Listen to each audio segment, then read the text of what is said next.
నీ past and నీ insult. నమస్తే నిజామాబాద్. మామ, కొన్ని విషయాలు చెప్తా, ఎవరితో షేర్ చేసుకో.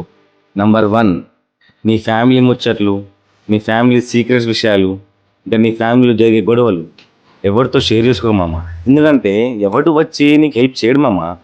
అందరూ పుకారు లేపేటోళ్ళు తప్ప. నంబర్ 2, నీ ఇన్కమ్. నీ ఇన్కమ్ ఇంకా నీ డబ్బులు, ఇంకా నువ్వు కొనాలనుకునే ప్రాపర్టీస్ ఎవరికి చూపించుకో. ఎందుకంటే మంది కళ్ళు పడ్డానుకో మొత్తం నెగిటివిటీ స్ప్రెడ్ అయిపోతుంది. నంబర్ 3, నీ ప్లాన్స్ ఎప్పుడు సీక్రెట్గా పెట్టుకో. అండ్ నీ డ్రీమ్స్, నీ గోల్స్ ఏదైనా సాధించకముందు ఎవరితో షేర్ చేసుకో. ఎందుకంటే నువ్వు అది చెప్పడం వల్ల ఆ ప్రెషర్ వల్ల నీ ఒపీనియన్స్ మొత్తం నాశనం అయిపోతుంది. నంబర్ 4, నీ వీక్నెస్. ఇది చాలా ముఖ్యమమ్మా. నీ వీక్నెస్ చెప్పినావు అనుకో నువ్వు అందరికీ చులకనైపోతావు. ఎందుకంటే వాళ్ళు నీ మీద జాలి చూపించడం బదులు దాన్ని అడ్వాంటేజ్గా తీసుకుంటాడు. నెంబర్ 5, హెల్ప్ ఇంకా దానం చేస్తావు చూడు, అది ఎప్పుడు సీక్రెట్ చేసుకో, సైలెంట్గా చేసేయాలి. మంచి పనులు ఎప్పుడు సైలెంట్గా చేసుకోవాలి.